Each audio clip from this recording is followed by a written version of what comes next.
Good morning, and thank you for joining us for a Marketer's Guide to Ad Claim Substantiation. We're happy you're with us this morning. We purposely made the webinar for 30 minutes so we can get you in and out of here and hopefully share a lot of interesting tidbits about this kind of testing. I'm Sue Collin.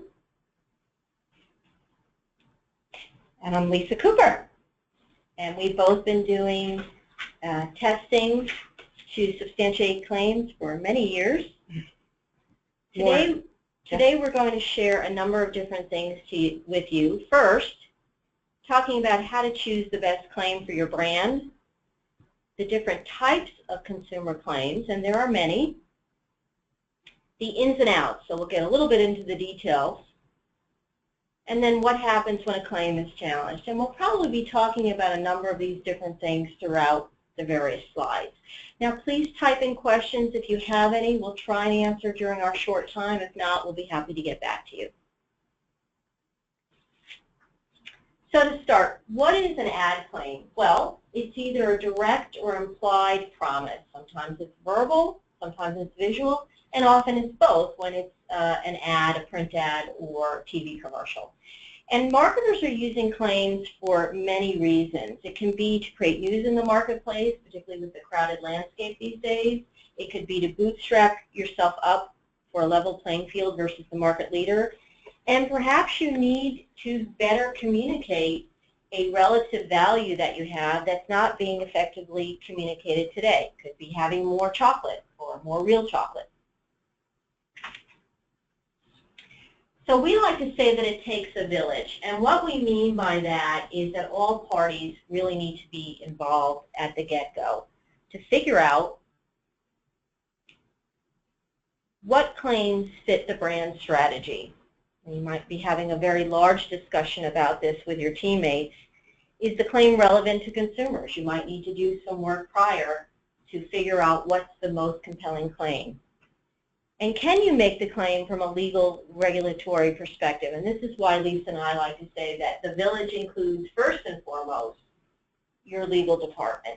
Oftentimes they will have experience in this, and they will be able to weigh in on the different approach that you might want to take, and if you should be taking the approach at all. And perhaps you learn in discussions from a legal perspective you cannot make the claim that you want to. And it doesn't matter if consumers agree with you or not on that dimension, but you just legally can't say something. Perhaps that there are other claims that are as compelling, but they're easier to substantiate. And then I just want to pipe in one sec, Sue, and say that there's something that we're going to be bringing up throughout the course of this whole presentation, and that is talking about risk assessment. And so that goes through the whole process when you're talking about which claims you want to make with your team. You want to talk about the risk of making those one claim versus another, and we'll talk about where there's larger versus lesser risk. And also throughout the ad claim substantiation research process, when you're engaging with us, we'll be talking to you a lot about risk, the risk of doing A versus B. So that'll come up a lot throughout.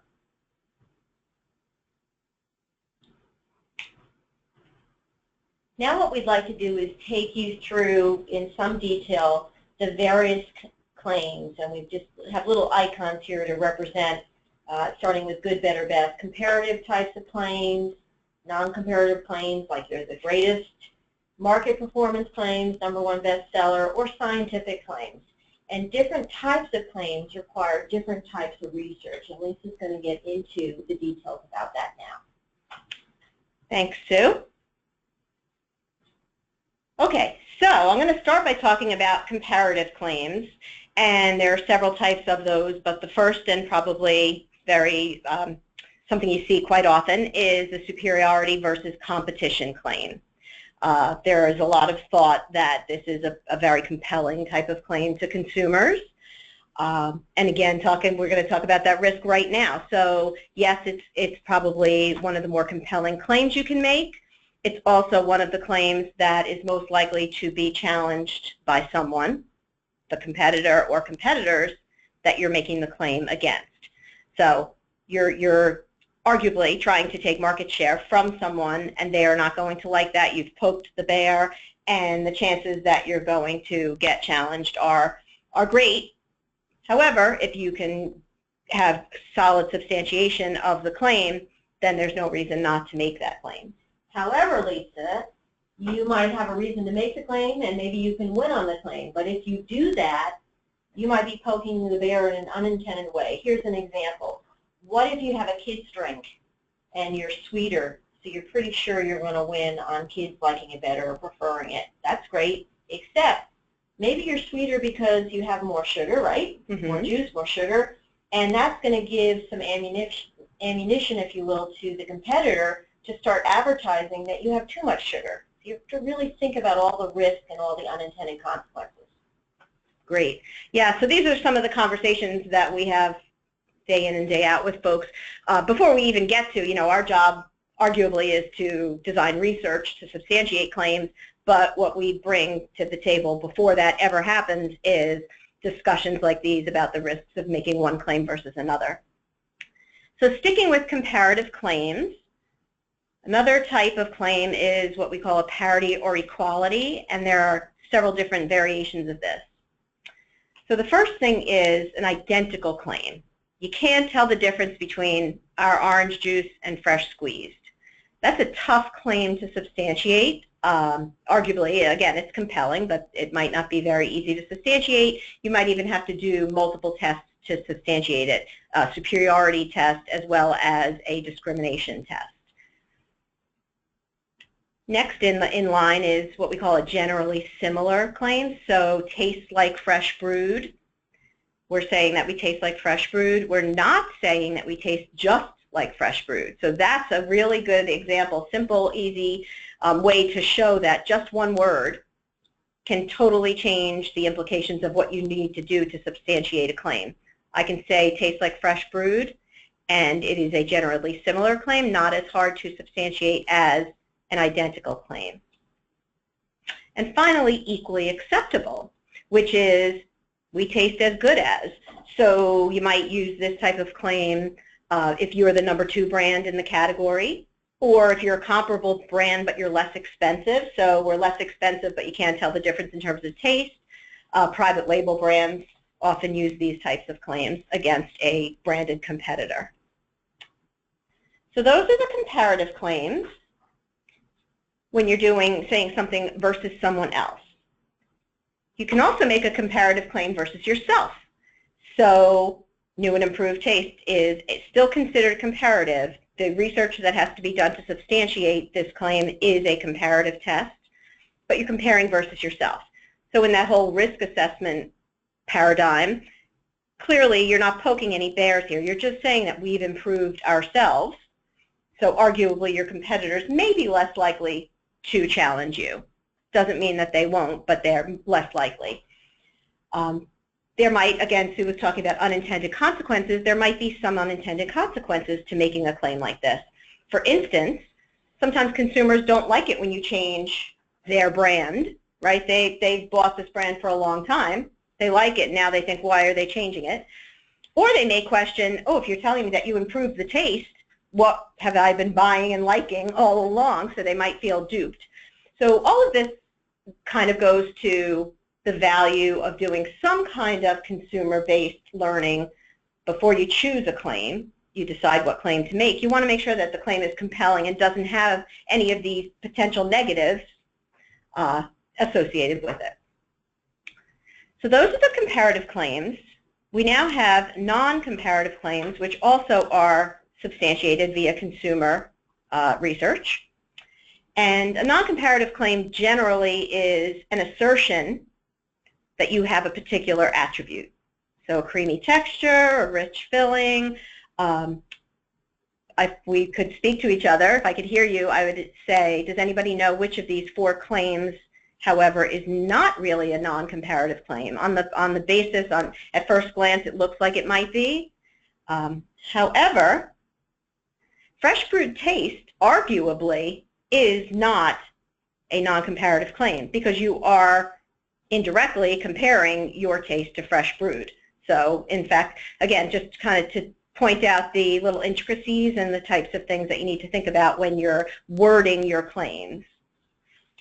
So there are 2 more types of claims that do not really require consumer substantiation typically, but they require substantiation of some kind, so we'll talk about them. The first is what we call a market performance claim. So you've seen this, right? Number one brand, used in more homes, the most frequently watched news show. These kinds of claims tout a product's popularity in the marketplace. They're fact-based, so they don't necessarily have to be substantiated by a consumer perception. Rather, they're supported by either actual sales data or whatever any other acceptable industry source of measurement might be. And second type of claim that needs fact-based substantiation are fact-based or science-based claims. So something that says now with 50% more calcium, your scientists can prove that the new product has 50% more calcium than the old product. As Sue and I were putting this together, though, we were talking about the types of things that our eyes go to. If I saw this claim or if Sue saw this claim, we might ask, oh, you know what, you might be careful about making a now with 50% more calcium claim. You might think that it's implied that you're talking about versus your previous recipe. However, if a competitor does some communications research with consumers and enough consumers walk away with the perception that you're saying it has 50% more calcium than the brand leader or the market leader, then you may have an issue. So don't want to leave any dangling claims out there. You want to say what you're comparing against. And then a health-related claim just goes one step further than a nutrient-based claim. It's not only saying that it has something, but it's saying that it's going to help you in some way. And I think we wanted to mention that the FTC, and we'll talk about these governing bodies, FTC and the NAD are focusing more closely on health claims now than they ever were. Sue? Okay, thanks. So the question comes up, do all consumer claims require substantiation? And the simple answer is no. There are some that are just exaggerated praise, and they're known as puffery. Things that are commonly held beliefs or accepted truths like our beverage is refreshing, our cold beverages are refreshing, our product is the greatest. You'll go by a deli and they'll say we have the greatest coffee. This is really puffery and doesn't require consumer claims. However, one needs to be careful. Lisa was, I think, alluding to this before, that one word can make a difference. On the bottom of the slide, you see a many people type of statement that's puffery. Many people love our product. Well, that's great. If you said most people love our product, then you're implying that you have some kind of substantiation, most as in the majority or a significant amount. So you really, really need to have legal involved in understanding what it is you want to claim and if it's okay to do it with or without substantiation. Now there are hallmarks of good consumer ad substantiation research, and this is true for any research that one might undertake, especially important here for ad substantiation research because of the risks involved, as Lisa talked about. You need to be sure that you're designing a fair and balanced test and you're executing with the greatest attention to detail and quality control. The point is that it's not only about not doing something that looks like you weren't fair to the other side, but you can't give any kind of appearance. So that's why everything really has to be scrutinized in terms of the details of the execution. There are lots of challenges going on these days. Lisa mentioned the NAD, who is being very proactive in reviewing claims themselves. In other words, years and years ago it would be that, if you had Pepsi versus Coke, Coke would challenge Pepsi on the validity of their claim, and that would be how, some legal thing would start. But nowadays, NAD and other governing bodies are getting involved in monitoring themselves as part of their work. Mm-hmm. It's almost like it's a hobby of theirs, if you will, where they'll be looking and being proactive, and then they'll go to the manufacturer and question, hey, how is it that you're making that claim? So you have all these groups now, pressure, and also, Lisa, with social media now, a company does something, touts something, whether it's on a package or just through their Facebook or their website, Next thing you know, some blogger out there is coming out and questioning, why are they saying that? That's not true. And so, just the world has really changed about how products and their claims or communication are being scrutinized. Yeah, I'd say that we were just the other day at a conference specifically about advertising in the social media space, and the lawyers from the NAD had a nice roundtable where we got to listen to them speak about that, and they were saying that, come back next year because everything we tell you at that point could be very different. It's changing so quickly that they're really struggling to keep up with it. But there are guidelines and there are things in place. So again, it's a moving target. It's something that's important that you work with folks who have an understanding of what's going on, because it is a living, breathing animal. Okay, great.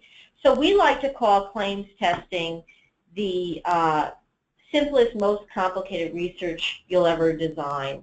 We suggested before, it has a lot of the same things you do in other research, but there's more rigor because it's got to hold up against governing bodies or against a court case potentially. So what we do is we design and execute with the expectation of a challenge. We've got all these governing bodies that are watchdogs. Well, we're actually the watchdog during the discovery or the design phase when somebody comes to us and says we want to consider doing a test. We play the devil's advocate to sit in your competitor's shoes, if you will, at every step of the design stage to think about how they might attack the research as a whole or particular pieces and how one might defend it. So what are the elements that we need to consider? Well, really everything. And again, it's the same kinds of things we're thinking about in other types of tests, but with much more detail. For example, if you're doing just a product test to figure out, confirmatory or what have you, you'll pick markets that make sense for a whole host of reasons. Now that kind of selection of markets becomes with more rigor, more sensitivity around should it be this or that one, which regions, within regions, so on and so forth. So there's so much weight on the decision that it makes this a much more complicated but simple test, if you will. Okay. Yeah, so I'm going to take it and just run through a couple of these things specifically. One thing is talking about who is the testing target. Who should we be doing this substantiation research amongst? And oftentimes we'll be on the phone and we'll speak with someone who says, well, this is our target audience, so shouldn't we be testing among our target audience? And the answer is, well, there's never one right answer, but the rule of thumb is that you want to test among the broadest relevant target. And so arguably, just because your marketing structure has determined that you're going to go after a particular slice of this group, what you really want to make sure of is that you are testing among anyone who could be impacted by your claim. Typically, we like to look at category usage of the category that you're in and start from there. So that'll be a large part of the discussion. We have a lot of talking between us and, again, wanting the lawyers to weigh in on who is the relevant target audience for the research. Then we talk about intended execution. So when Sue defined a claim up front, she said that it was either implicit or express. And implicit can be by what you're showing. So for instance, if we're talking about designing research to sustain a claim and we talk about just testing among adults or adult females, and then we get the substantiation among the adult females and the ad agency says, oh, we have this terrific commercial, let us show you, and the commercial shows a family eating the product. There's a disconnect there between what you have substantiated and what you're showing. Again, regardless of who your users are, if you are showing a whole family eating, then you are implying that your substantiation is among a diverse group of people, not just female adults. That's why we talk about how important it is to get people aligned up front before we even talk about designing research on what is the claim going to say, what words are you going to use, and what are you going to show, what images will you show. Another example of this is if you do a preference test and you want to show a commercial or an ad where the line for your product is twice as long as the line for your competitor's product, then you need to have substantiation. You need to have the numbers need to back that up. You need to have a 2-to-1 win on your research. So just discussions to have with the team in terms of how do we take a claim, bring it to execution, and make sure that we've seamlessly maintained the integrity of the substantiation. And then, as Sue said, I won't go through this too much, but we do spend a lot of time thinking about where we're going to test. It is important. Okay, so here's something we get pushback on a lot, and that is traditionally, ideally, we have one question. We screen to decide that we've found the proper people for our test, and then we ask a question that is specifically worded to reflect the claim that we want to make. However, it's hard for people to grasp the fact that we're going to go to all the trouble of finding these folks and we're not going to ask them more than one question. This is not meant to be diagnostic. The fact is that any question that you ask can be used against you. So if a challenge happens, if a competitor challenges you and they get discovery, they can have access to all of your data. They can run your data in different ways than you ran it. They can essentially have ammunition to challenge you, even if it's not fair. I mean, we all know, I hope there are no lawyers on the phone, but we all know that lawyers can spin gold out of nothing, and so they can tell a story that looks like you tried to set yourself up for success, when in fact it's not true. So one question, if at all possible. Spend a lot of time when we're talking about product-based claims, about procuring products. So we want to make sure that we're sourcing product as consumers would get it. If they typically buy it in certain outlets, then we want to reflect that. If it's typically bought online, we would want to reflect that, which of course is going to become more of an issue as time goes on and people are doing more shopping for regular day-to-day needs online. Talking about package size, so which package size, if something comes in 4 different packages, which should we be testing? Wanting to make sure that the products are similarly aged. That's very important because we don't want to look like we're trying to give ourselves certainly an advantage. And talk about not repacking products. We don't want to repack anything because then obviously you've played around with the product. So talk a lot about product procurement. And then we talk about handling and preparing the product. So we want to determine how the products will be treated in the test. This will be something that we come to you and say, we'd like to talk to the product development team, talk about how do we cook this, or how long can something be held before it has to be thrown away and a new one made. So we gather up all those instructions from your team. We want to make sure that everything is blind, so we are not testing anything branded. We do what we call a double blind test, so that means that the interviewer and the respondent are blind to what products we're testing. We get a dedicated preparer to make sure that that integrity stays in place. If you're testing 2 products, for instance, coffee, if someone tries a cup of coffee, we allow them typically to prepare it with the additives that they would usually use. It's just important that they prepare the second cup the same way that they prepared the first cup. And again, there's no right or wrong answer with that. Those are the types of things that we'll discuss, and we'll talk about the pros and the cons and the potential risks. And then, again, this is on us, the record-keeping part of this. So record-keeping in terms of being on top of all the details really could make or break a challenge. We want to keep records on every decision that we've made and the rationale for those decisions. We want to make sure that we have confirmation that the test was executed properly from the respondent perspective. All of those things, again, are things that we handle.